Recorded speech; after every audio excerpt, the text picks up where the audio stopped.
I'll call this meeting of the HISGAC subcommittee to order. I'd like to welcome everybody to the hearing today, which is titled Sounding the Alarm, America's Fire Apparatus Crisis. This is the second hearing of the Senate Committee on Homeland Security and Governmental Affairs Subcommittee on Disaster Management, which I am privileged to chair and which I am delighted to work on with my colleague, Ranking Member Kim. And I want to thank especially all of our witnesses for being here. You've all traveled, some from great distance, to be here with us today, and I want to thank everybody who's in the room and those of you who are watching online. Let me just say briefly and simply, here is why we're here today. Since 2020, prices for fire trucks have doubled, and delivery times have in some cases quadrupled. My staff has spoken with numerous fire chiefs from across the country. I had the privilege to chat with fire chiefs from my home state of Missouri just in the last few weeks, and what they tell me is the same thing. Everybody that we talk to, the same thing, that they cannot get the fire trucks that they desperately need, they cannot get the fire equipment that they desperately need, the prices are higher than they've ever been, and waiting times have never exceeded what we're seeing currently. Now, most of my state is rural and protected by small and, frankly, less well-funded fire departments than some of the big ones in urban centers. But the truth is, it doesn't matter, urban or rural, everyone is facing this similar set of challenges. Fire departments today are lucky if they can get their hands on engines that are 20 or 30 years old.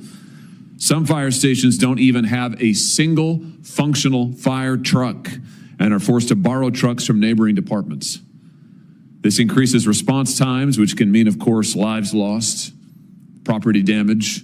And if you want a real-world example, you don't have to look any further than the wildfires that ravaged California and Los Angeles in January of this year. More than half, get this, more than half of LA's fire department, their aging engines were out of commission. Half of them in the midst of this crisis, preventing available firemen from getting to the front lines.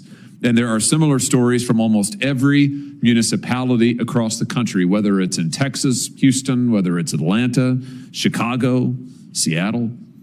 So what's going on here? That's really the subject of today's hearing. Why is this happening? I'll give you just one little clue. 2 words: Wall Street. In 2008, a private equity entity bought up a fire truck manufacturer and over the next decade rolled up 6 or 7 more fire truck brands in what today is known as the REV Group. As a result, some 70 to 80% of the market is controlled by 3 or 4 companies. Think about that. 70 to 80% of the market controlled by 3 or 4 companies. Since the REV Group bought its last fire truck company back in 2020, the largest manufacturers have seen their order backlogs more than quadruple. That means that fire departments are forced to wait years for fire trucks. We're not talking about a few weeks here. We're not talking about a few months. Before, a new fire engine order took between 6 months and a year standard to get delivery. Today, those orders take 2 years on the low end, 4 years on the high end. Other companies are doing the same. We are seeing a constant pattern here of more and more backlogs, higher and higher wait times, and yet more and more profits by the companies. Where is the money going to exactly? That's a question I'd like to see if we can't answer today. The companies are more profitable than ever. Their backlogs are bigger than ever. Where is this money going to? The firemen can't get the trucks. They can't get the engines. They can't get the apparatuses they need. Where is the money going? Who is profiting off of it? This is a crisis, pure and simple. It is a crisis for just about every fire department in America. It's time to sound the alarm on it and do something about it. And I hope that today's hearing will be a step in the right direction. With that, I'll recognize the ranking member. Yeah. Thank you, Chairman, for pulling together this hearing, and thank you to the witnesses for showing up. We are on the eve of September 11th, 24 years since that tragedy, and it's something that we in New Jersey feel particularly mournful about, but all across this country, we remember that tragic day. 121 engine companies responded. 62 ladder companies responded. We saw many firefighters in New Jersey and across this country go and take part in the rescue and the recovery. We lost 343 firefighters that day. Many more went on to develop serious health problems in the months and years after that attack because of their heroic actions. FDNY lost nearly 100 pieces of apparatus, including trucks. When I look back on that day, it was in many ways the purest example of service that I saw in my lifetime. Firefighters running towards the fire, trying to do everything they can to rescue in such extraordinary circumstances. It was an example of service that inspired me that day to then dedicate my life to trying to serve this country. But even on the days that aren't memorialized for eternity, we see this service and courage. Earlier this year, as mentioned, brave men and women stepping up to address wildfires across this country, including in New Jersey, where we saw over 6,000 acres of forest in Warden State Park burned. We saw the efforts in Los Angeles and elsewhere. And when we look at this, what we try to think about is the promise that we make. The promise that we make to these brave men and women is that as they step up to be able to protect our communities and our families from harm, what is on us is to make sure that they have everything that they can have to be successful and to be able to do that safely. So that's the question. Are we providing our firefighters everything that they need to be successful and to be able to do this job with every protection that they have afforded? And the answer is no. When we see the challenges that are before us, when I talk to fire departments back in New Jersey about the extraordinary costs that we're facing, this is something we see affecting, as mentioned, the big cities to the rural communities. I was astonished to learn how just one fire truck can cost well over $1 million, now $2 million. It's not even including the cost of repairs over its lifetime.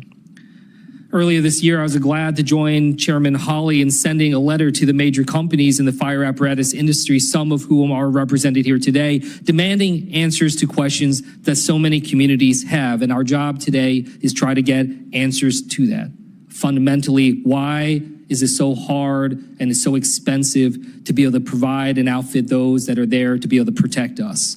In order for them to be successful, we need to be able to make sure that they have everything that they need. Today, along with my colleagues, I want to continue the work we started to get to the bottom of this issue facing the fire apparatus industry.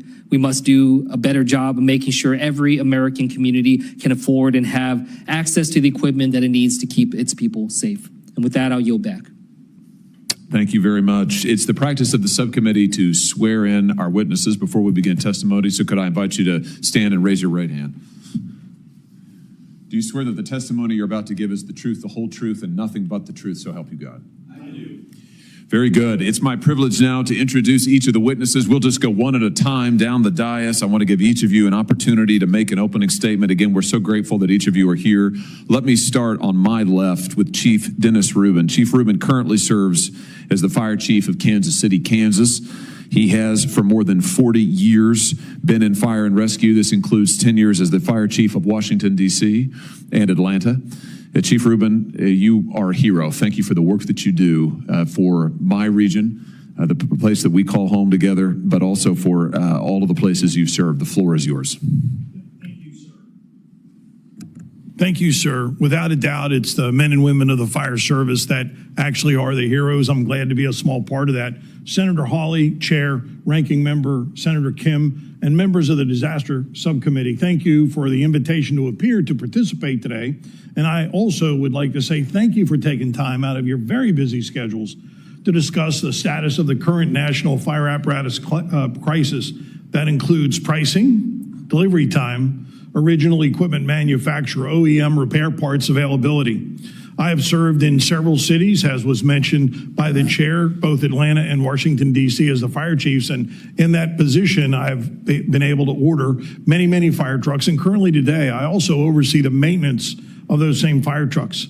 Our goal today is to begin discussing some unacceptable situations to this committee and bring them to your attention that has serious negative impact on the health, safety, welfare, and security of our firefighters, along with our communities, and for most communities in the United States of America.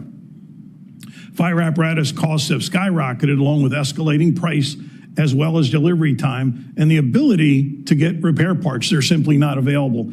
And essentially, I think we can break that down to pre-COVID and post-COVID. Each of these situations then negatively affect our ability to deliver high quality, life-saving, property protection, and other related safety and security services, which is offered by every local fire department.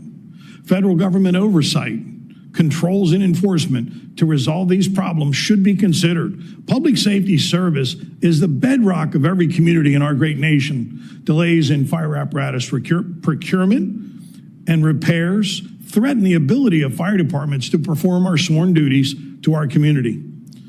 The reoccurring argument by fire apparatus manufacturers for the cost spikes and apparatus delivery delays often is described as the fire service wants too many custom accoutrements. Perhaps the future holds 3 distinct fire truck assembly lines, one line for urban cities, a second line for suburban and rural communities, along with those 2 lines, essentially much standardization would be possible, and having just very few options. Pricing and delivery times could be controlled much better, as well as pricing. The third assembly line would be the boutique line. And essentially with the boutique line, you could order custom paint, unlimited options, many bells, whistles, and frills. But of course, you'll pay for that, as well as the extended delivery times. If I may, I'd like to describe a case study that occurred in Kansas City, Kansas. During the month of June, July, and August of 2023, the Kansas City, Kansas Fire Department experienced a very serious disruption in our fire suppression and emergency medical response capabilities. 5 of our 15 frontline fire trucks were out of service and in need of significant repairs and was unavailable for response duty. Our system disruption was caused by extended delay in obtaining OEM repair parts from the manufacturer. With the city's fire and emergency medical response capability reduced by 33%, the delivery of high-quality service was very much interrupted. Replacing the standard triple combination pumpers that we operate was 4 SUV Chevrolet Tahoe vehicles with a loaned brush truck from a neighboring community. No ladders, no hose, no significant amount of water, no rescue tools, and only limited emergency medical equipment. Quite frankly, that's not an acceptable response model for ours or any community. The current status, as we've gone through this experience, the questions must be asked. How do local fire departments replace fire trucks that have been involved in crashes or other problems that renders it unusable for an extended period of time? The wait of 3 to 5 years for replacement is unacceptable. Any fire department would have a very difficult time solving the problem for their community protection if there was a disaster.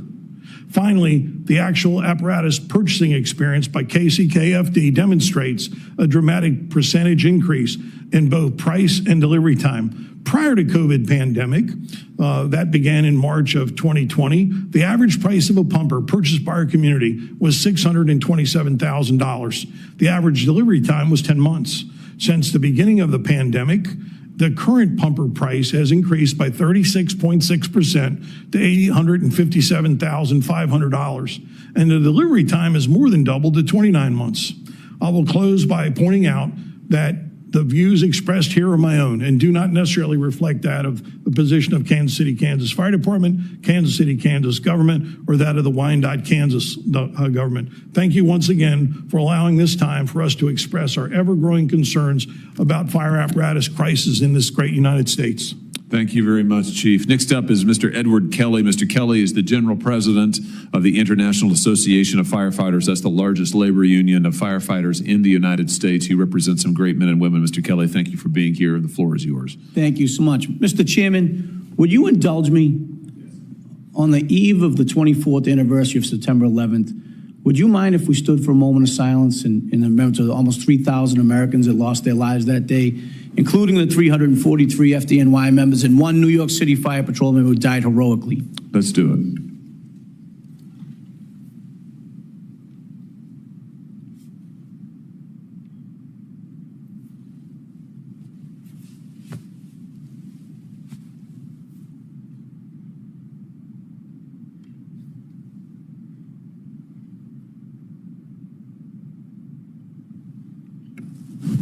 Thank you all. You may be seated. Thank you, Mr. Kelly. Thank you for your indulgence, Mr. Chairman, and thank you for having me, Mr. Chairman and Rank and File Member Kim. Thank you so much. I'm here today to help shine a light on a critical issue that is adversely impacting public safety all across the United States. In these halls and hearing rooms, the term public safety usually rolls off the tongue. I know that Senator Hawley and other members of the committee fully understand the true impact of inadequate public safety across our great country. You have my deep thanks for your commitment to that. As a 31-year firefighter, both in the United States Air Force and the city of Boston, I've had the honor of living public safety for most of my adult life. I've seen what happens to our neighbors and our communities when the public safety net is compromised in any way. And as General President of the International Association of Firefighters, representing nearly 360,000 firefighters and emergency medical workers, my job is to do everything I can to guarantee that the nation's fire service is fully prepared to respond to the countless daily calls for help. Anything that gets in the way of our mission is unacceptable, and we have a duty to overcome it. It's a zero-fail mission. We are facing a crisis across the United States that's been building for close to 20 years, and the consequences have been dire. Too many cities and towns are asking their firefighters to operate with old, broken down, or even non-existent fire apparatus. And we're here today to investigate the reasons why this dangerous reality exists. Steadily and purposefully, apparatus manufacturers have rigged the game, taking a well-used page out of the corporate big money playbook. A small but powerful group of manufacturers, some of whom are controlled and supported by Wall Street private equity interests, has caused the price of fire engines and ladder trucks to balloon in recent years. Making matters worse, the time from contract execution to delivery of a new vehicle has stretched into staggering delays. These delays have absolutely had dangerous impacts on the safety of our neighbors, and the prices are crippling municipal budgets. An industry that a short time ago had dozens of manufacturers has been rolled up to the point where the three largest players, the REV Group, Pierce, and Rosenbauer, now control 70 to 80% of the market share. This chokehold on free trade is even greater in certain regions of the country. REV Group, the brainchild of a New York-based private equity firm, American Industrial Partners, is far and away the largest player in this game. Systematically, REV Group has gobbled up independently owned apparatus manufacturers such as E1, Ferrara, KME, Ladder Tower, Spartan, and others. The result of this serial acquisition has been predictable. The market competition has been eliminated, and the consumer, the cities and towns that buy the apparatus we rely on to do our jobs, and in many cases, the federal government that supplies grants to buy those apparatus, have been victimized. In fact, I'd be willing to bet that the U.S. government has been victimized the most. The Department of Defense budget set forth in the National Defense Authorization Act purchases fire apparatus for military installations all across the globe. In the fiscal year 2025, that number was to the tune of $150 million. Some bases haven't been able to replace out-of-service apparatus, and as a result, 6 firefighters have been forced to respond on 1 ambulance, not even on an engine company. This market manipulation has created a clear and present danger. If we can't protect our military assets, our national defense is compromised. The data compiled by the IAFF and others leads one to the conclusion that these market conditions were planned and executed by corporate interests that do not share our collective goal of public safety. While the REV Group touts to investors its multi-billion-dollar product backlog, which equates to predictable future revenue streams for their companies, it's also posting its highest historical revenues and rising profit margins. And the results have been disastrous. My written testimony is replete with real-world examples of the dangerous situation that's been created, and I commend this subcommittee for its work. On behalf of the IAFF and our nation's firefighters, I stand ready to work with this subcommittee and all others who want to be part of the solution. This problem cannot be allowed to persist. I fully embrace the idea that history is a great teacher. There was a time not long ago when AT&T controlled nearly all of our country's telephone service and equipment. They owned the phones, wires, switches, lines, and manufacturing plants. Everything belonged to Ma Bell. We saw an advent of cordless phones, answering machines, and fax machines when that monopoly got broken up. More importantly, the free market was unleashed on the telecommunications industry, which resulted in real competition, consumer choice, and better options for us all. Seems like a lighthearted story, but it was a real problem just a generation ago. Our jobs as firefighters are dangerous even when everything's going right. We now face a danger created by others who are driven not by public safety but by profits and nothing else. And these roll-ups that are hijacking the American way of doing business have resulted in astronomically inflated prices and backlogs in delivery time that are needlessly jeopardizing the lives of the citizens we took an oath to protect and the firefighters I took an oath to protect. The ramifications of what's going on in the fire apparatus industry, I've seen firsthand how it can kill somebody. My friend Kevin Kelly was a lieutenant on Ladder 26 in Boston. At that time, our apparatus fleet was in incredible disrepair. That ladder truck lost its brakes on a hill, careened at 68 miles an hour down it, crossed a street with 4 lanes of traffic and 2 trolley tracks, crashed through parked cars through a brick wall into the first floor of a high-rise that housed a daycare center. Several people were injured. By the grace of God, only Kevin Kelly was killed. But Kevin Kelly died because he didn't have a fire truck that worked. We're seeing this play out in cities all across America. We need to stop it now.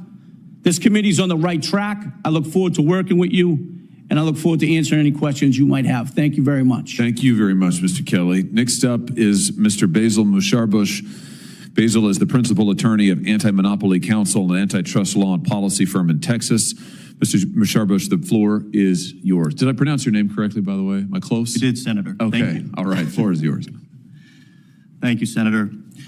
Chairman Hawley, Ranking Member Kim, and members of the subcommittee, thank you for holding this important hearing and conducting this critical investigation into the fire apparatus industry. My name is Basil Musharbush, as the Senator said, and I am an antitrust and trade regulation attorney in Paris, Texas. My practice focuses on helping farmers, small businesses, and local governments remedy the problems of concentrated corporate power in rural communities. As part of that work, over the past year, I've had a chance to investigate monopolization and the elimination of competition in a number of industries that supply public safety products to local governments. I found potentially unlawful corporate conduct in many of the industries I looked at. But what I found in the fire apparatus industry was truly appalling. As Chief Rubin and General President Kelly's statements have made clear, fire departments across this country are in crisis. The cost of fire trucks, money that this Congress has appropriated and that taxpayers across this country are paying, has doubled in the last decade. Wait times for new fire trucks have ballooned from 12 months in the mid-2010s to more than 3 years today in many cases.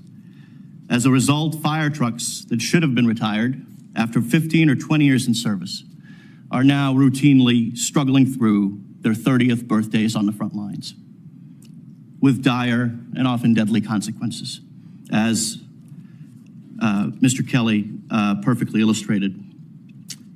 The 2 fire truck manufacturers whose representatives are with us today, REV Group and Pierce Manufacturing, are, in my view, the most responsible for these escalating fire truck prices and these metastasizing production delays. REV Group has rolled up its strongest competitors, turning the industry into a virtual duopoly alongside Pierce. Both companies have consolidated control over the supply of REV Group has consolidated control over the supply of critical inputs for the small fire truck manufacturers that remain, undermining their ability to offer effective competition. Both companies have pushed their licensed dealers to merge with each other, eliminating competition in the downstream repair and replacement part markets. And they have entrenched their dominance through exclusive arrangements with input suppliers and government procurement platforms. Insulated from competition by this consolidation of power, they have been able to focus on wringing as much profit from fire departments as possible and funneling those profits not back into their businesses to build new plants and cure backlogs, but out to their financiers and investors. In short, they appear to have transformed a once vibrant industry into a racket designed to flagrantly profiteer off of shortages and backlogs of life-saving equipment. Luckily, members of the committee, we are not powerless in the face of corporate abuse. We can remedy the crisis in fire truck manufacturing, and we can prevent future crises like it in critical industries across our economy by taking 3 targeted actions. First, the Federal Trade Commission and the Justice Department should promptly take all appropriate action to restrain REV Group and Pierce from engaging in monopolistic conduct and to restore free and fair competition to the fire apparatus industry. The city of LaCroix, Wisconsin, has already brought an antitrust class action on behalf of local governments nationwide against these companies. Federal enforcers should follow their lead and investigate REV Group and Pierce's anti-competitive business practices. Second, the Federal Trade Commission should conduct a public 6B inquiry to bring sunshine into this opaque industry. Specifically, the inquiry should seek to identify 2 things. First, the methods that REV Group and Pierce have used to consolidate economic power and deploy that power. Second, the inquiry should focus on identifying the barriers to effective competition facing the industry's smaller manufacturers, so that once again we can figure out how to have a healthy ecosystem of fire truck manufacturers in this country. Finally, while I believe the substance of the antitrust laws prohibits much of the abusive conduct implicated here, part of the reason that REV Group and Pierce have been able to escape scrutiny for so long is that judicial activism has, frankly, made the antitrust laws well nigh inadministrable. Congress can and should enact reforms to facilitate prompt and effective antitrust enforcement.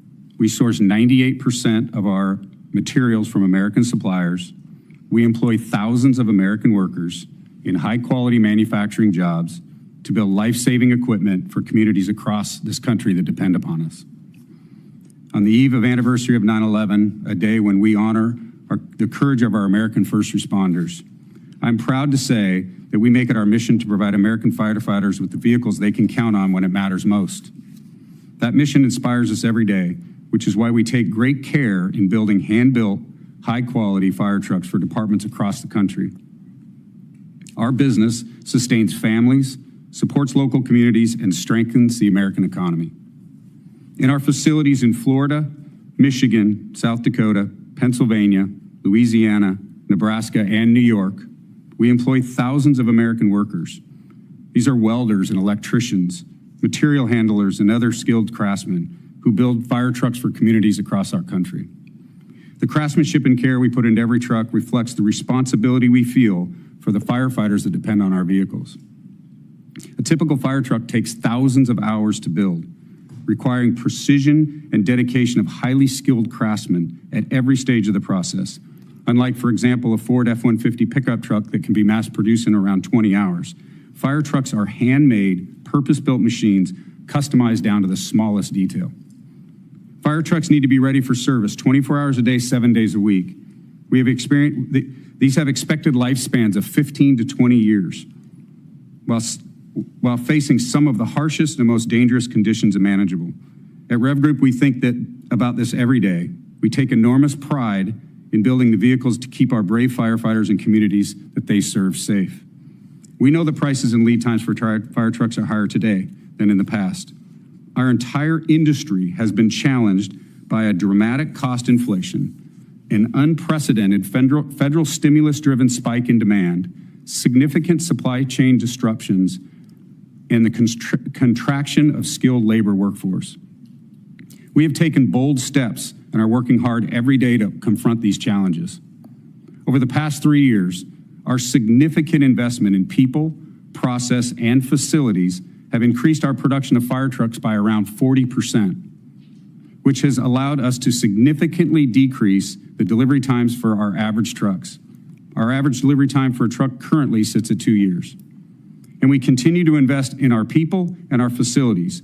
We invest in training and higher wages for our workforce and in plants and equipment to expand capacity. Just last month, we broke ground on a major expansion of our Brandon, South Dakota facility, which will further increase our output and create high-quality manufacturing jobs.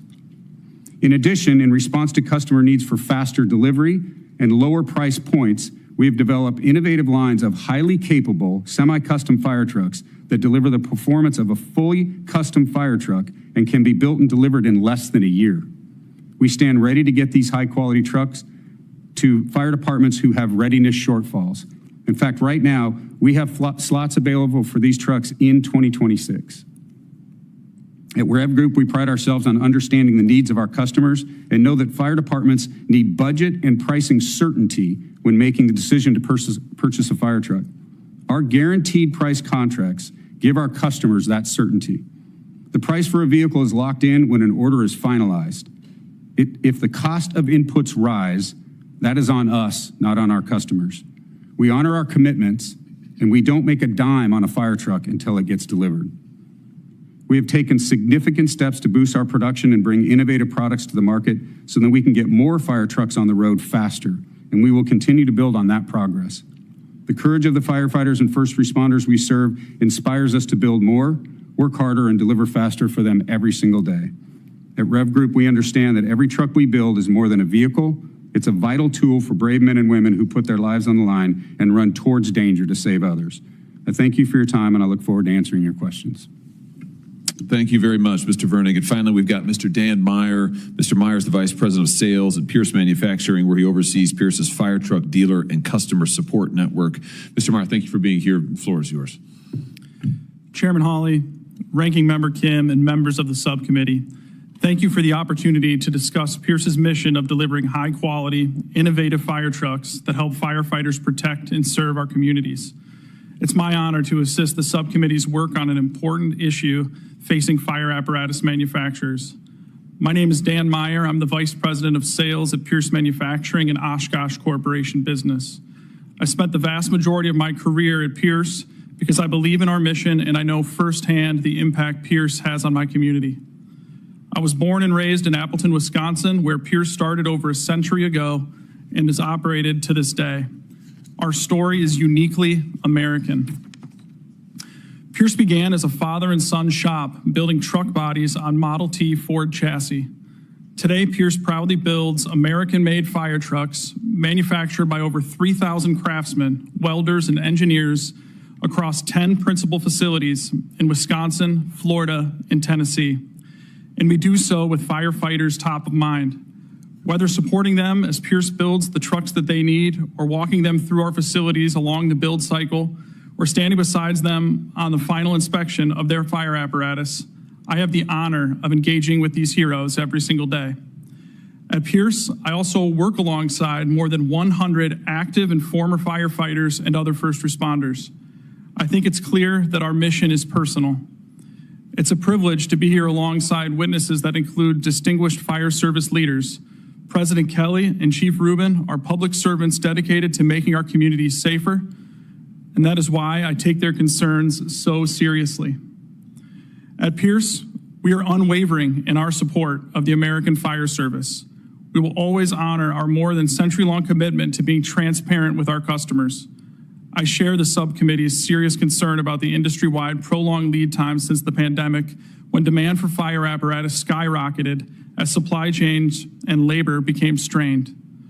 The current lead times, which are a function of that demand spike, are simply unacceptable, and Pierce remains laser-focused on reducing them to pre-pandemic norms.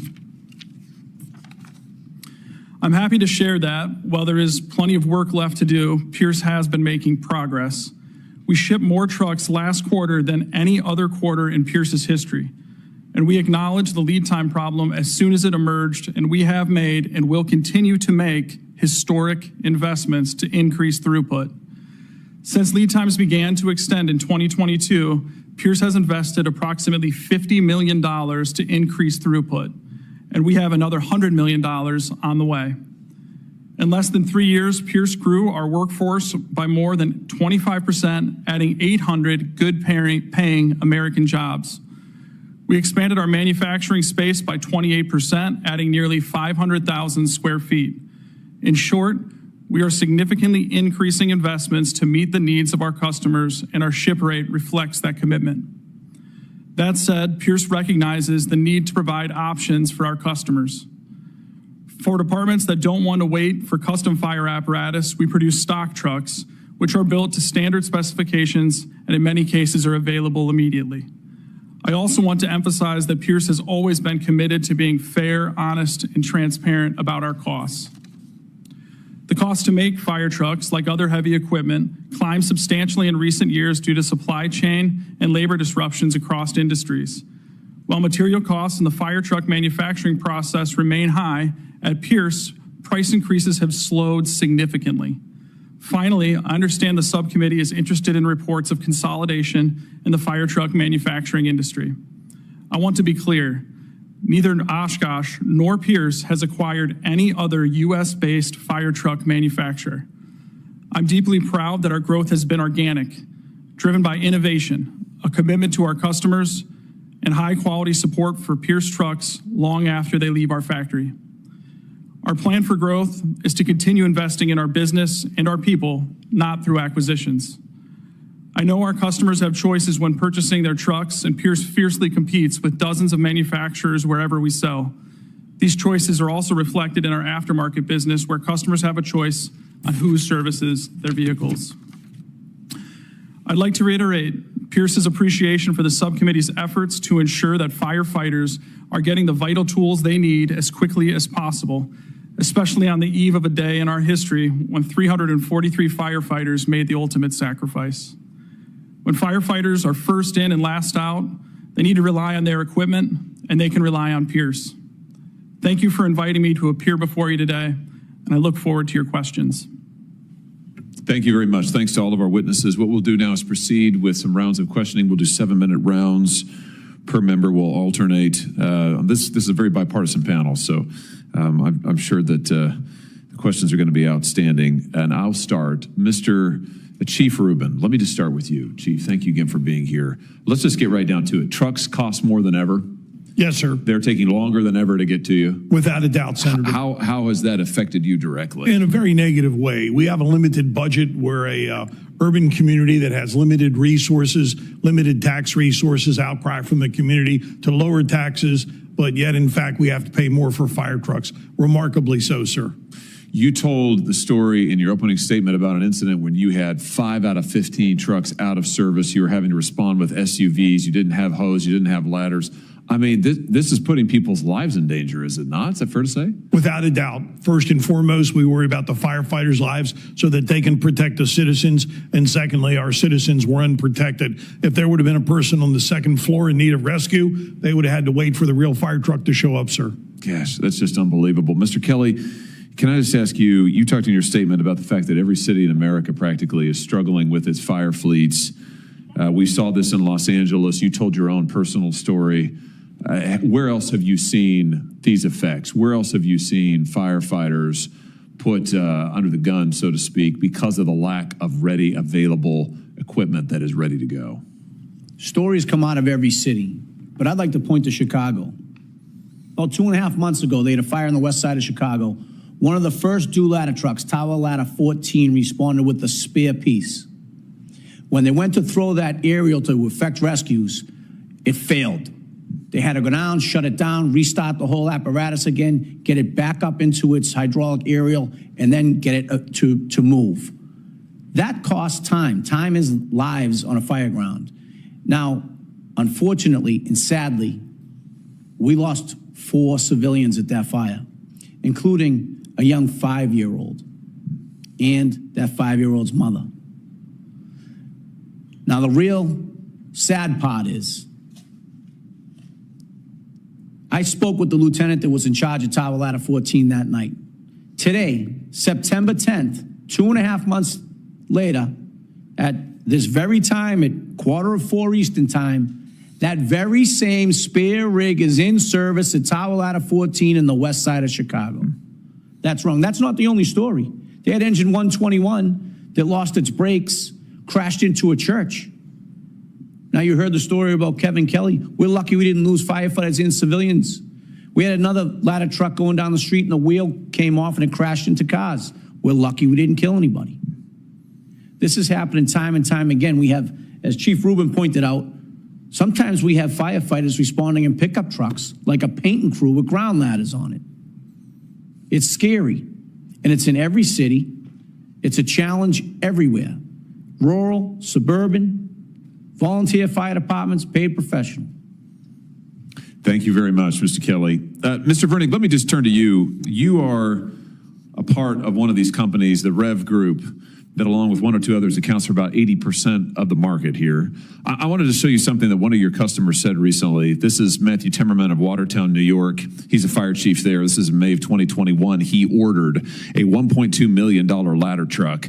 The initial delivery estimate was for 380 days. It's right up there at the top of the poster. 380 days delivery estimate from your company. In December of 2022, 557 days after the order was placed, Watertown was forced to purchase a used ladder truck from a neighboring town because they were so desperate. Do you know if Watertown's truck that they ordered back in 2021 has yet arrived, Mr. Bragg? Thank you, Senator, for the question. I'm not 100% sure if it's arrived, but I know that it was in production as of recent. It has not arrived is the answer. My question to you is, why the heck not? It cost $1.2 million, $1,232,370 million. I mean, what's going on here? Why can't anybody get their trucks? Why is the delivery time so slow? What's happening? So in the case of Watertown, Senator, we bought KME in 2016. KME bought a lot of companies. Well, KME was within weeks of closing down their factory. They were going out of business.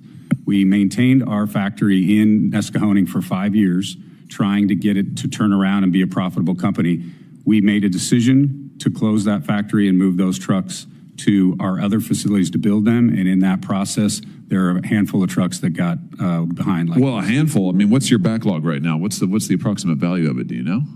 It's in the, I think, $2 billion something. No, I think it's $4 billion in backlogs right now. The REV Group, there you are in the black, $4 billion. And that's by design, isn't it, Mr. Vernig? I mean, this didn't just happen to you accidentally. I mean, this is a business decision, isn't it? You keep these backlogs like this. Is that right? That is not correct, Senator. Really? I mean, that's not what your CEO said. Let's take a look here. Your CEO said that it is your business practice to have these backlogs. Let me just read to you, and I think we'll find the quote. He said, our $4.5 billion backlog is attractive among industrial manufacturers, is largely backed by municipal tax receipts, and offers significant value accretion opportunity, providing a pathway for growth and margin expansion over the coming years. That was on your Q4 2024 earnings call. So, Senator, we have guaranteed contract pricing. So for us to have a contract every day that it gets older, we actually have less opportunity to make money on that truck because of cost inputs going up. My point is this, it's not as if it's just accidental. It's not one or two trucks. It's $4 billion worth of trucks that are backlog. It is a deliberate company strategy that your CEO is boasting about on his earning calls. By the way, speaking of earnings, how are your earnings these days? We posted a decent quarter, but I would point out. What's your margin right now about?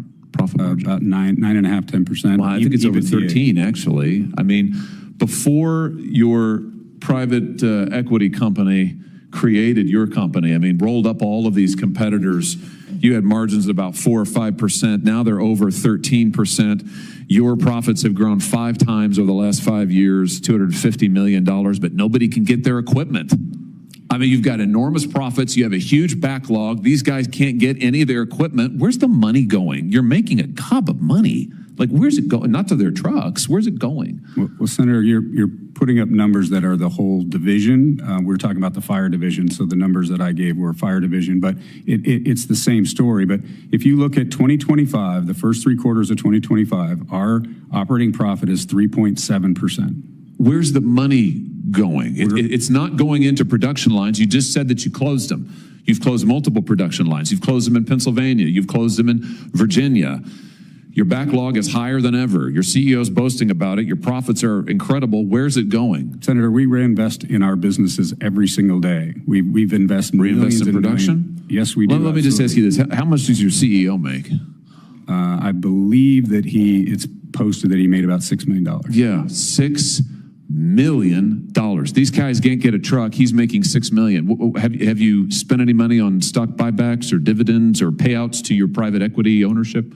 So we don't have any private equity ownership. You did until just last year when they sold the company at a very considerable profit. My question is, have you been the last 2 years while you were owned by private equity, while you were stiffing these guys on the delivery of their trucks, did you spend any money? You're spending gobs of money on CEO compensation. Have you spent any money on stock buybacks or payouts to your private equity owners? There's been allocation of resources in a lot of different areas. In particular, it's $530 million in stock buybacks and dividend payments over the last few years, isn't it? Sound right? I take your word for it, Senator. And a special $180 million dividend payment to your private equity owners just before they sold the company. Does that sound right? Well, I think what you're referring to is a $3 dividend that was paid to all stockholders, but that was no. I'm referring to a special dividend that was paid out $180 million. The vast majority of which went to your private equity ownership right before they exited. Another word for this would be a heist. This sounds to me like private equity came in, bought up all of these small companies, as you described it, good American manufacturing companies, combined them, shut down their production, rolled up a huge backlog, massive profits, stiffed these guys, and now you're making out like bandits. Is there anything you'd like to say to these good men and the men and women they represent, yes, whose lives are in danger because of your company's business practices? Senator, I would. I mean, everything we do in the fire division is to build more trucks. We've increased our throughput by 40%. We've introduced S-180s, 20 different models of fire trucks that are less money and can be delivered under a year, because we also agree that backlogs are too long. This was because of a 43% increase in orders between 2022 and 2023, and we are working every day to get those lower. If that were the truth, you wouldn't have shut down production lines. You wouldn't have allowed the backlog to reach the level that it is. You wouldn't be boasting about it on earnings calls, and you wouldn't be compensating your CEO when your customers are getting stiffed. Frankly, I think it's pretty indefensible. Senator Kim. Thank you, Chairman. I'd actually like to pick up where he left off, because something you said there, Mr. Vernig, in response to the chairman asked you if these backlogs are by design, and if I remember correctly, you said that's not correct. So I guess I just want to ask you, do you see the backlogs as a good thing or a bad thing? Senator, I see the backlogs as a bad thing, and that's why we are investing millions of dollars, and we continue to increase our throughput. We're up 40% over the last 3 years. I just, want to build off of what the chairman said here, because again, I was going through, I was looking through your Form 10K, and in addition to what the head of your company said, but like here, it just says in, plain terms here, in business model produces attractive financial characteristics. And the end of the paragraph, it says, finally, certain of our businesses carry a relatively long duration backlog, which enables strong visibility into future net sales. It goes on to say, where this backlog visibility exists, we are able to more effectively plan and predict our sales and production activity. I mean, it just seems to me exactly what we were just saying, that this is part of your business model. So I guess I just want to ask you again, are the backlogs part of your business model? Is this something that you see as necessary for your business? Senator, that is not necessary for our business. It's not how we want to run our business. We work every single day to bring these backlogs down, and we've actually reduced them to an average of 2 years, which is not enough, which is why we continue to invest back. Where would you like to see it go? I'd like to see it back to pre-pandemic levels. And which was what? Pumpers were 7 to 10 months, on the outside 12 months, and aerials were 12 to 18 months, depending on the complexity.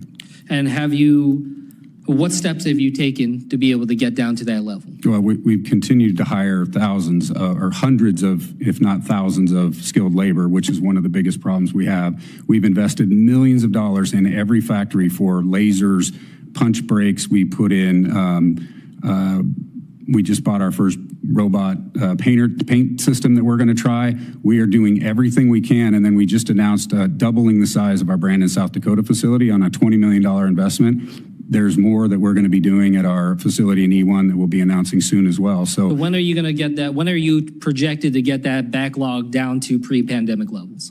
Well, we feel that we can get this down within the next 12 to 18 months to the pre-pandemic levels. Now, there's still going to be some of these very complex trucks we have. They take a much higher skill set, a much more trained skill set to be able to do those trucks. And those are the longest lines with trucks waiting for them, because it's thousands of hours of labor, and it takes really high skilled people to do those trucks. Mr. Meyer, I'd like to just ask the same question to you. Where do you want to see your backlog get towards? Sir, we believe pre-pandemic times, regardless of what the customer ordered from a customization standpoint, they could get a truck in 12 to 18 months. And our objective is to get to that. 12 to 18 months is acceptable to you? 12 to 18 months for a fully custom apparatus, sir. Currently, we have options for our stock units. Where are you at right now in terms of how long it would take? We have some units that are standard stock units. We have some of those apparatus that are on the ground today and could get delivered next week if a customer ordered them. We also have options in a middle configuration called Build My Pierce that has less customization. The ones that have less customization would be around 2 years. Trucks that have full customization, what we call a build-to-order truck, are currently around 2 to 4 years, depending on the specification. So we've heard a lot of criticisms here in terms of how your companies have operated. And I guess just since we have you before us, since you're here under oath, I want to just ask very clearly and just hear from you. With your companies, Mr. Vernig and Mr. Meyer, your respective companies, has there been any effort on your end to engage in any anti-competitive practices, including collusion with any other company to suppress market competition, restrict the supply of fire apparatus, or engage in any other anti-competitive practices with the purpose of increasing the cost of fire apparatus? Mr. Meyer? Sir, no, we have not participated in any anti-competitive behavior. We have 3,000 employees that go to work every day to serve firefighters, and they are working extremely hard to get these men and women the trucks that they've ordered and to get those lead times in check, sir. Mr. Vernig? No, Senator, we have never engaged in any kind of that activity, no. Mr. Misharbish, I'd like to just turn to you. I'm not asking for you to make any verdict here, but I would like to hear more from you about whether or not the practices that you've been observing in the industry by both of these companies amount to, at a minimum, reasonable suspicion that they've engaged in anti-competitive practices. Thank you for the question, Senator. I believe so, yes. Under the antitrust laws, we've always been concerned about financiers, large corporations with deep pockets going out and buying up the competition to consolidate market power. In this case, we've seen REV Group go out and buy competitors until it amassed 30 to 40% market share on a national scale. There is a presumption in the antitrust laws that when a series of acquisitions leads to the consolidation of more than 30% market share, that is presumptively unlawful. That should be subject to investigation. Beyond that, we've also seen anti-competitive practices in the context of dealers. We've seen mergers between dealers that eliminated competition, and those seem to have been pushed from the center by Pierce and REV Group those can be concerning from an antitrust perspective as well. Mr. Vernig, I'd be interested in hearing your response to that claim about buying up the competitors over the course of the years. And Mr. Meyer, I'd be interested in hearing your response when it comes to the merger of dealers. Mr. Vernig, why don't we start with you? We had just to level set, please, Senator, we had 4 purchases over the course of 17 years. Each one of those companies was in financial distress when we bought them. So I know for sure in the case of KME, but I can say for fairly certain if you look at the numbers in these other businesses that had we not purchased those companies when we did, they would not be in the marketplace today, which I think would exacerbate the problem that we have. And so I'm very happy that we are continuing to build these trucks and offer these products to our customers. As far as his market share, what he brings up on market share, there really is no definitive market share data that shows the entire industry, but I would disagree with his claims of what our market share is because we don't reach that point from the market that I see. Mr. Meyer, if you can respond to the concerns about mergers of dealers. Yes, Senator, I'd be happy to provide some clarity there. So we operate through independent dealers across the United States and Canada, and they operate over 120 service centers across that area. When a dealer goes about purchasing another dealer, and in most cases it's because a dealer is ready to retire and they're looking to exit their dealership, they would look to another dealer to sell to. When that takes place, we have high expectations that our dealers are investing in service and aftermarket and increasing the number of service centers available to customers so that we can expect to have trucks stay in service and supported longer. Our dealers invest heavily into those territories. Mr. Chairman, I'll yield back. Senator Blumenthal. Thank you, Mr. Chairman. First, let me thank you for having this hearing. And thank you to the ranking member as well. You know, the chairman and I are on the Judiciary Committee. We do a lot of work on big tech and AI and antitrust issues affecting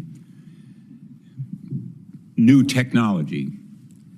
And the idea that fire apparatus should be in short supply when it is so critical to the lives of men and women who put their lives on the line every day to keep us safe is absolutely astonishing and abhorrent. Mr. Kelly, I love going to firehouses. I love firefighters. Every year, unfortunately and tragically, it seems we lose a firefighter. And often it is the result of antiquated and ineffective equipment. Not necessarily apparatus, but my view is our firefighters deserve the best, and they deserve it when they need it, and they're not getting it. And the people who suffer are not only the firefighters, but everyday Americans. I know in Connecticut, when I talk to firefighters and their leadership, they tell me they need stuff they're not getting. They're polite, courteous, but insistent. In Greenwich, Connecticut, just one example, the fire department had to buy a used truck to cover a 4-year delay in delivery for a new fire apparatus. I know how effective the Greenwich Fire Department is because they have come to my home. And all of us, in one way or another, experience the help and service of our fire department. For there to be just 3 manufacturers in this country who produce that fire apparatus essentially to their safety is no accident.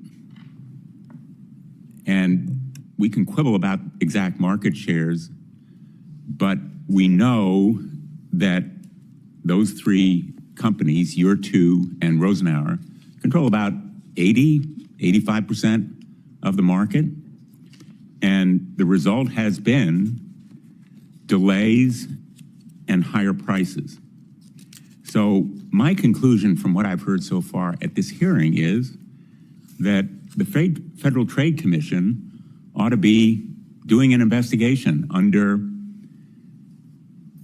6B of its authority. Now, it begins that investigation by looking at the market and then what the effects have been, whether the market power has been misused in a way that stifles competition or restrains trade. And we're not enforcers here. The chairman and I used to be enforcers, and his very effective questioning shows he does pretty well in the courtroom. But I hope that the FTC is listening.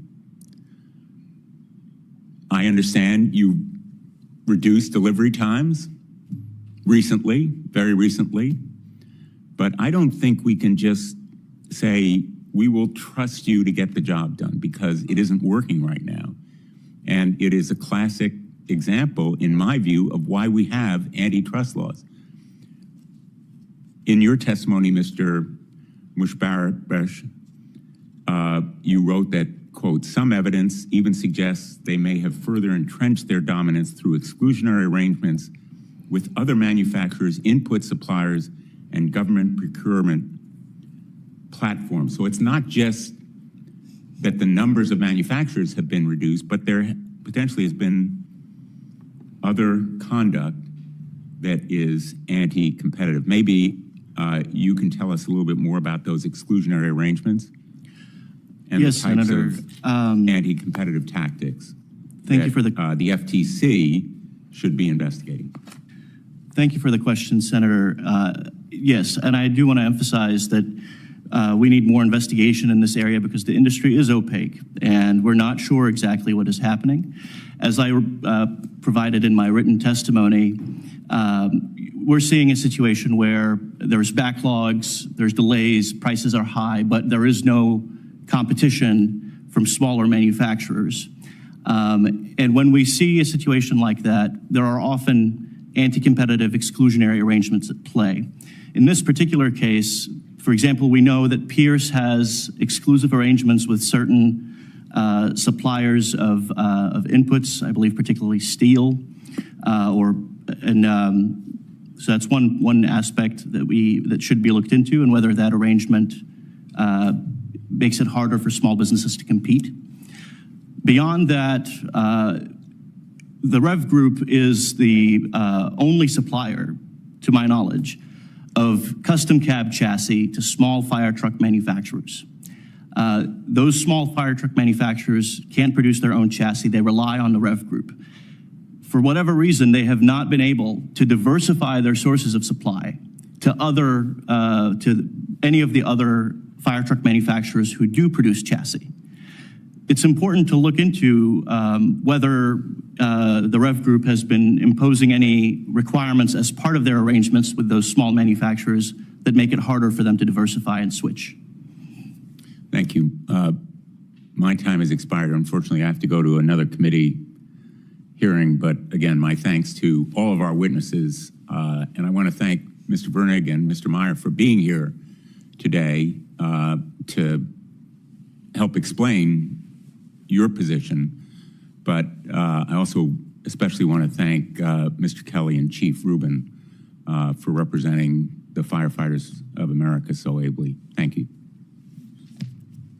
Thank you, Senator Blumenthal. We'll do a second round of questions. Mr. Meyer, I didn't get a chance to ask you questions earlier, which I'm sure really disappointed you. But let me just, since I have the opportunity now, you're here with the Pierce Company.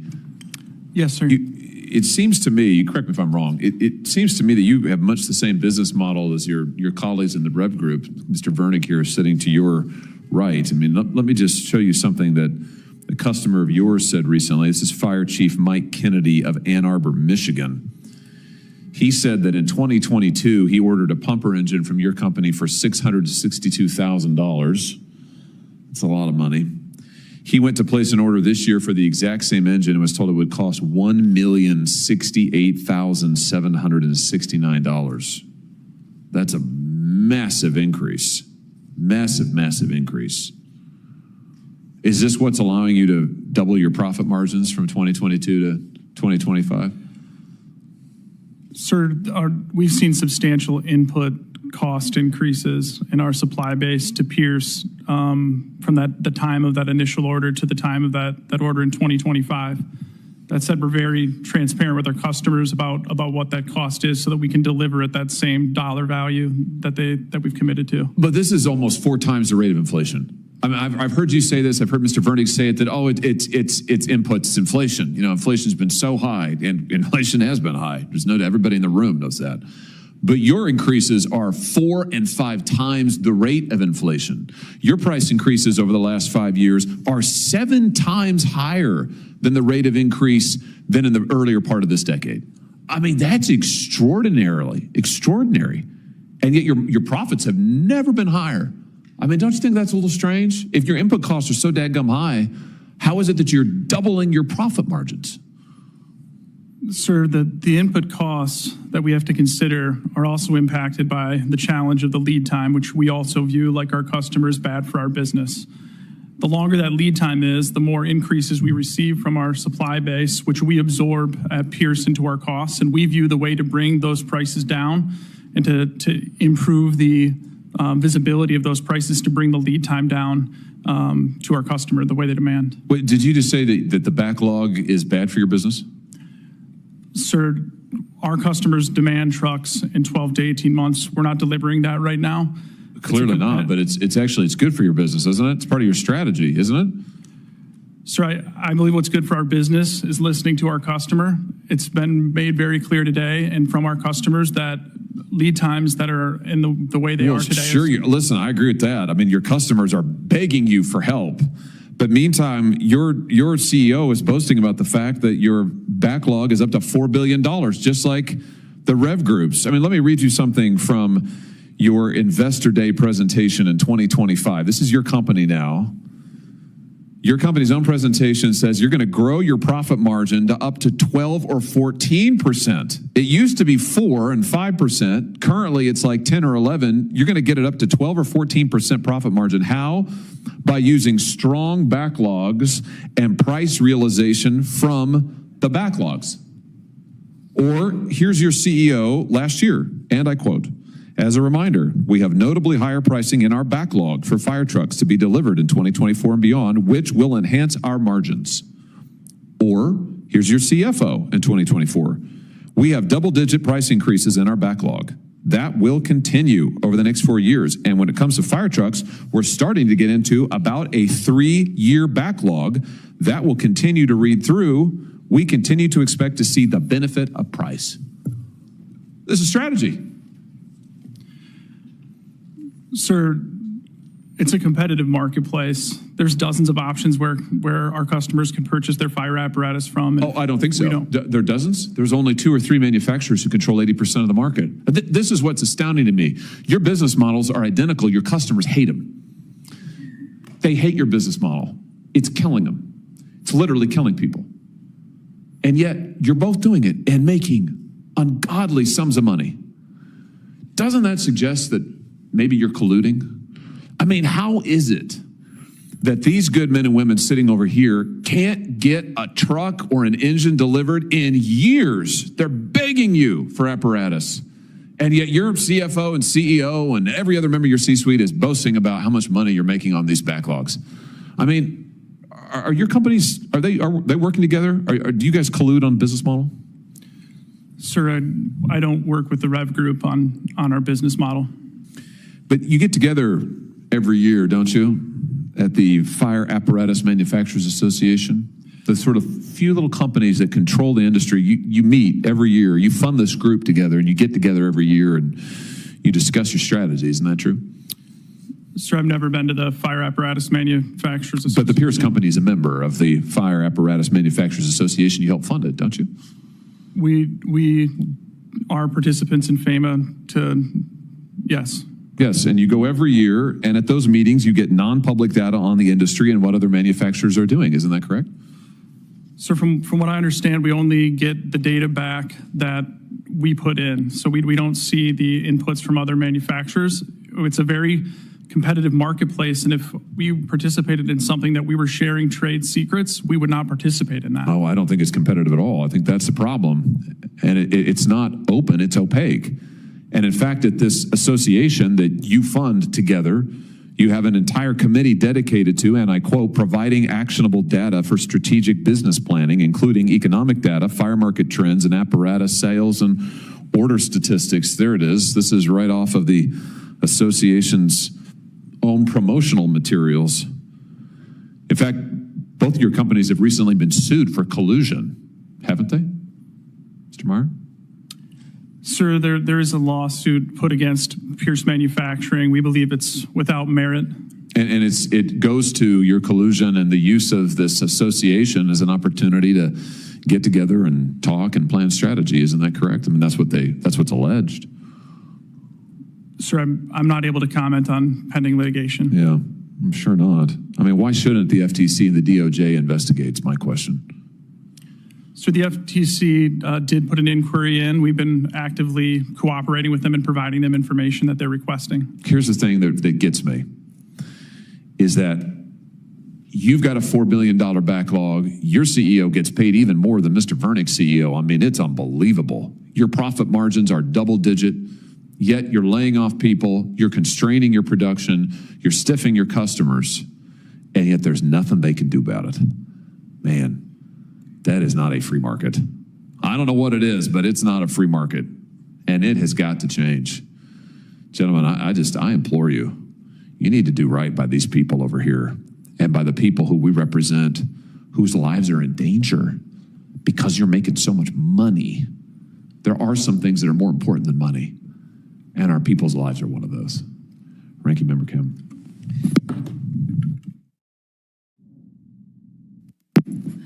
Thank you, Chairman. Mr. Vernick and Mr. Meyer, you both talked about one way to try to get costs down and the lead time down is about standardization of fire apparatus. There's been some criticisms of that, so I wanted to just ask you if you could respond to claims that the standardization efforts have failed to control rising costs and improve delivery times.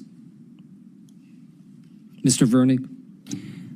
Thank you, Senator, for that question. So we have 15 models of the standard trucks because there's different types of fire trucks used. Those models are, as I said earlier in my opening statement, we have slots available for those to be custom ordered and delivered still in 2026 at a much lower price point. So I believe that for the departments that Senator Hawley was referencing that are having these problems and can do with something less than custom, I think we have the answer for that, and I think that answer makes sense to a lot of firefighters. One of the benefits, or one of the reasons we invested in South Dakota, the $20 million investment we just announced, was that's where we build those vehicles, and we believe that that's going to help solve some of this problem that we're seeing with these truck backlogs that are too long. And so we're betting on that. We think that's the future. But fire departments, they want what they want. They need the trucks that they believe specification-wise are going to keep their community safe. And so, being in a competitive market, which we are in, we have to be able to build the trucks that the fire departments ask us to build, not the trucks that we want to build. Mr. Meyer, do you want to respond? Would you mind repeating the question, Senator? Well, I was just saying that I was raising the concerns that the standardization efforts have failed to control costs and improve delivery times. Wanted to hear your reaction to that. Yes, sir. We're focused on delivering to our customers, and we do that by listening to our customers. They demand customization in many different areas of the ways that they serve. To give you an idea, each of these trucks meets a specific mission profile. The community that I live in is rather rural. It doesn't have fire hydrants, so they require to have tanker trucks that carry thousands of gallons of water to my community and into my home if heaven forbid they had to respond there. Other ones with high-rise buildings would require aerials and things of that nature. I will say we're hearing a lot from our customers and working with them closely on different options that improve lead times to minimize some of that. Do you have standard models that are for, I mean, the chief was mentioning, different ways and we do that. Do you have standard models for more rural communities, standard models for more the urban? Senator, I'm really pleased to say that we have a very similar methodology to our approach of building based on customization and quoting lead time based on customization that Chief Rubin had shared. So there's opportunities where somebody wants a fully custom truck, and that will indeed go down a separate lane. We call it lane 3, which has a longer lead time to the customer, where if they go through what we call our BMP program, which limits change and limits the variety of option content, they're able to get a substantially faster lead time. We share that information with our customer at the beginning of the order process, and we're transparent with them throughout so that if there's changes that they want to make to that apparatus, that they know what the impact of that lead time is throughout that. Or if there's elements that happen, as I shared, that the lead time's too long. And if there's something that happens that would impact their lead time, even from our supply base, we're communicating that with our customers throughout the process. Mr. Kelly, if you don't mind, I'd like to bring you in on this and just get a sense from your perspective and from your members whether or not they believe that the standardization effort is lowering costs and lowering delivery times and providing the type of apparatus that they need.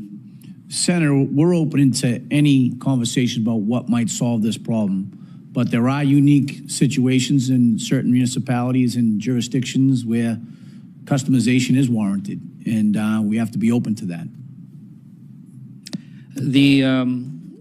I wanted to just, Mr. Musharbash, I wanted to just turn to you. You raised concerns about not just the backlogs, but that they've been used in another way for these companies to increase their profits, and that's through the incorporation of floating price clauses into their contracts. Would you mind going into a little greater detail on this and help us understand what you're seeing there and what practice that is? Yes, Senator. Thank you for the question. I've seen reports from fire departments, and they're mentioned in my written testimony, about floating clauses where the REV Group or Pierce or other manufacturers, because of the backlogs, would basically impose clauses that allow them to raise the price of a fire truck after it's been ordered. At some point, in some cases, it seems to be that the fire truck is ordered. It doesn't go into production for a long period of time, and then when it does go into production, the manufacturer will come back and raise the price or tell the fire department if they want this fire truck produced in time, they need to pay up. That seems to be occurring regularly. I know the companies have denied it, but fire departments have been complaining about it. And I'd be interested in learning why there's a discrepancy. Mr. Meyer, do you deny that this practice takes place from your company? I deny we do not participate in floating price clauses. Mr. Vernick?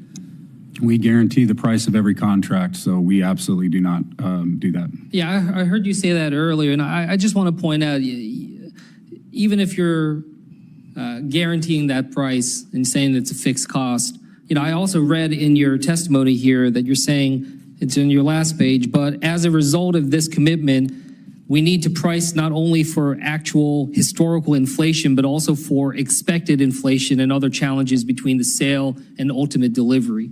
So I do just want to point out here that what you're doing is you're building into the cost that you're getting these fire companies to pay what you're expecting due to the backlog of your company's own production problems.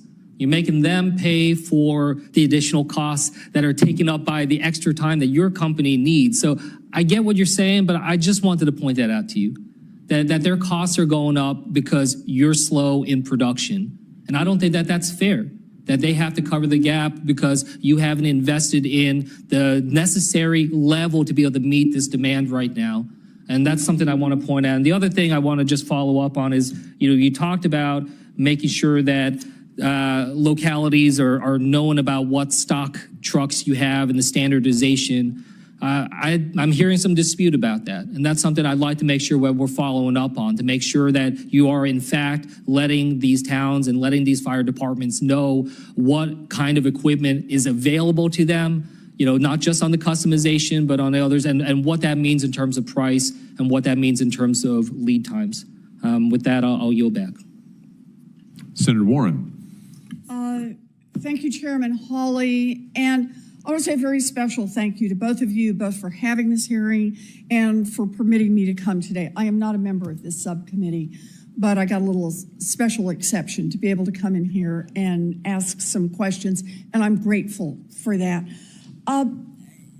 Look, every community relies on firefighters, and firefighters rely on equipment to keep themselves safe and to be able to put out fires.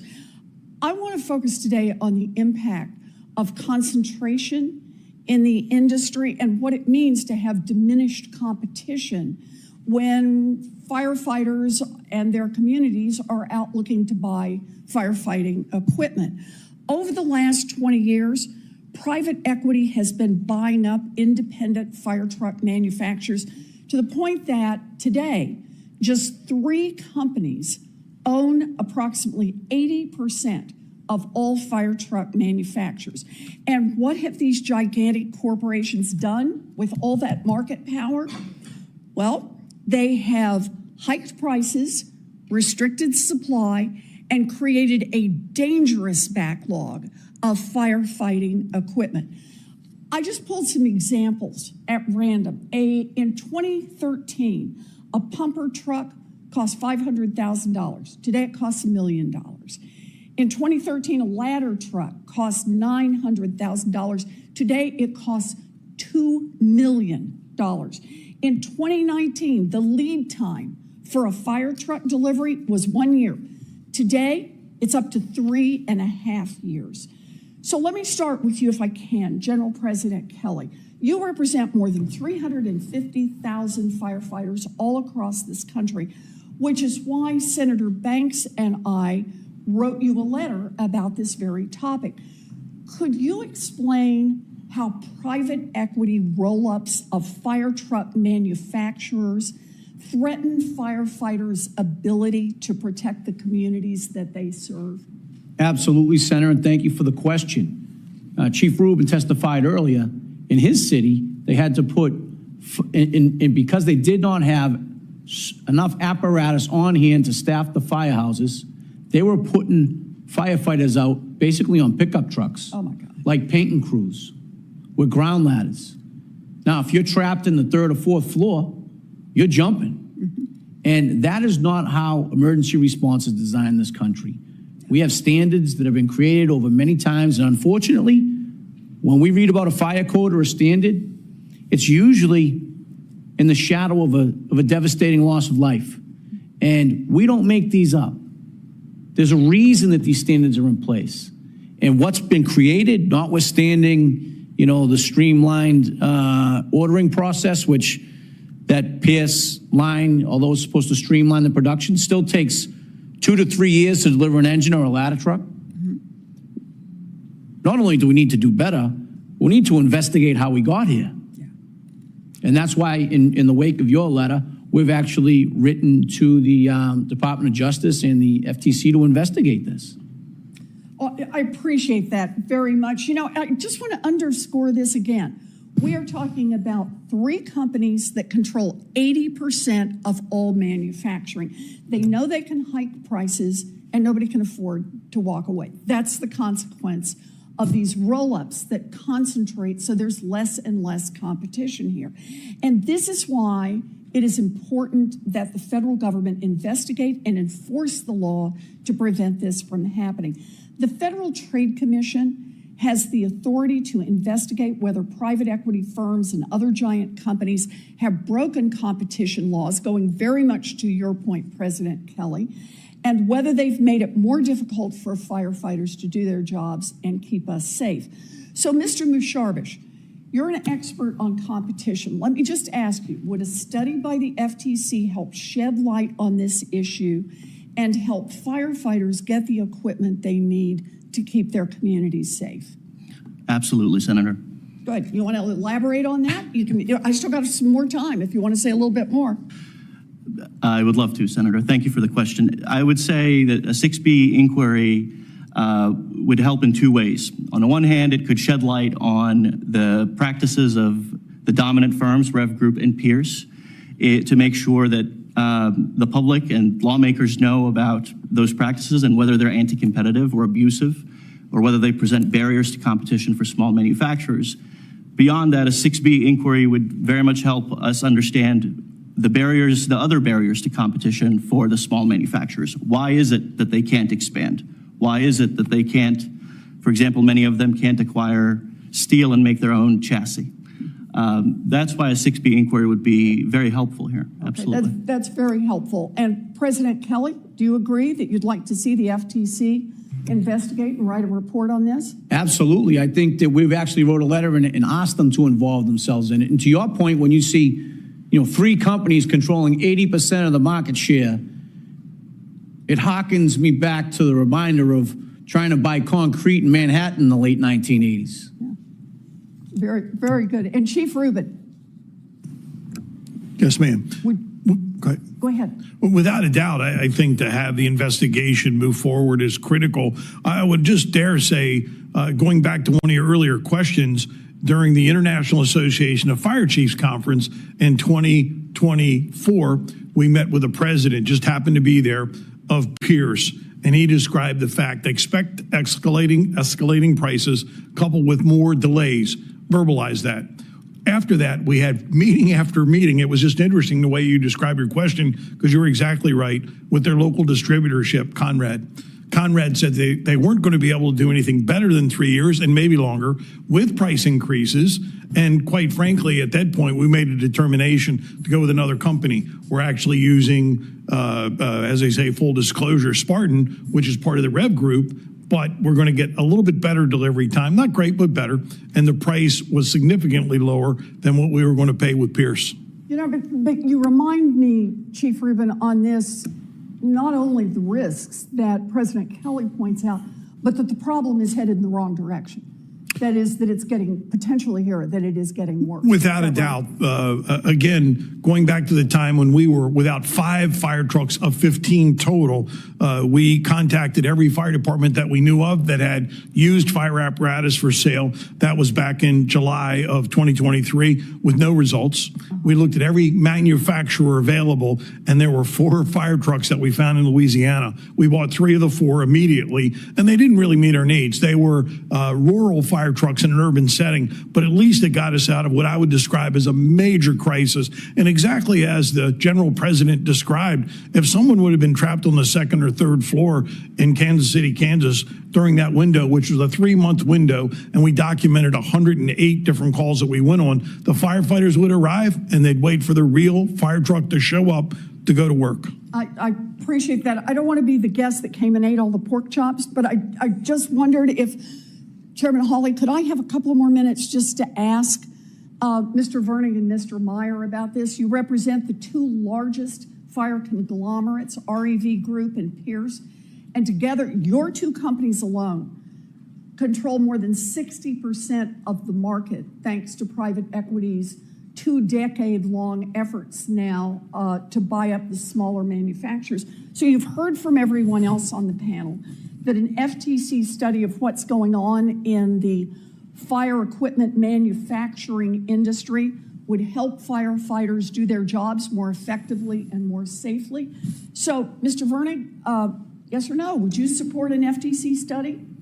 Senator Warren, thank you for that question. The FTC has reached out to us, and we've had conversations with them. They've asked us to supply a lot of information based on the things that we're talking about here today, and we were more than happy to supply that for them. Well, okay, so you would support a study, yes? Is that what you're saying? I continue to work with the FTC in any way they yes, you would support a study? It's not a hard question. I would continue to, we would continue to work. This is as easy as my questions get. Would you support a study? So I don't know what a study is because I build fire trucks for a living, and I don't know what that term is. I know that we're working with them. I don't know to what level we are, so I apologize. Okay. I'll take that as the game of dodgeball. Mr. Meyer, how about you? Would you support an FTC study? We've also been engaged with the FTC with inquiries that they've had, and we'll continue to work with them and cooperate with them on any requests that they have. Okay. Would you support a study? We're going to continue working with the FTC at anything that requests that they have and be. Look, I just want to say, if you are so confident that you are doing right by the fire departments across America, then why would you be afraid of a study? Why wouldn't you just stand up and say, it's a study? Just come in, find out what's happening, find out what's changed over time, as President Kelly says, how we got here, and try to answer the question that Chief Rubin is asking, and that is, what's the path we're on going forward? Why is it so hard for 60% of the industry who is so sure you're doing a good job just to stand up and say, sure, come and study us. We got nothing to hide. Or did I get that wrong? Maybe you've got something to hide? Ma'am, we're more than a 100-year-old company. We've been fair, honest, and transparent with our customers through that. I don't believe we have anything to hide. I don't know the details of what the difference between an inquiry and a study are as it relates to the FTC. And ma'am, I don't know what exactly that means. But at the same time, we will continue cooperating. Well, and I just want to point out, the guys who put their lives on the line, they didn't have to stop and ask what the difference is between an inquiry and a study. They said, we'd just really like to know what's going on. People who study competition said, this is a real problem here. We'd really like to know what's going on. And the people who are on the front lines, who are hearing about where this problem is headed and who it is who's next time around going to be sent out in a pickup truck in the middle of a fire to try to save lives and maybe put their own lives at risk, they didn't have to ask the difference between an inquiry and a study. They said, please, bring in the FTC and let's get a study. I sure would like to get this done if we could, Mr. Chairman and Mr. Ranking Member. Thank you, and thank you for your indulgence on time. Absolutely, thank you.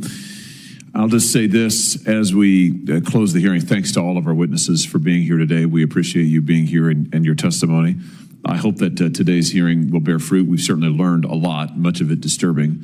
And I just want to say to our corporate friends, you don't have to wait for prosecution or for a study or for anything else to do the right thing. Yeah. And you've heard today from the chief and from President Kelly about what's happening right now and the lives that are in danger. And I hope that this hearing will result in real changes. You said that you want to do right by your customers. I hope that tomorrow we'll see some real change. And in the meantime, I hope that we'll see some action on the part of this body and the FTC and anybody else who has a piece of it to make sure that this industry begins to function again for the people of this country and the firefighters who keep us safe. Thanks again to all of the witnesses. We've got, I want to make sure I get entered into the record several witness statements from fire leaders nationwide who contributed today. Chief Matthew Timmerman of Watertown, New York Fire Department, Chief Gil Carpenter of Salem, Arkansas, Chief Mike Kennedy of Ann Arbor, who I quoted a moment ago, Chief Richard Potter of Shawnee, Kansas, and Mr. Nick Magato of Brothers Helping Brothers in Ohio. Without objection, they'll all be made part of the hearing record. The record for the hearing will remain open for 15 days until Thursday, September 25th at 5 p.m. for the submission of statements and questions for the record. And with that, today's hearing is adjourned.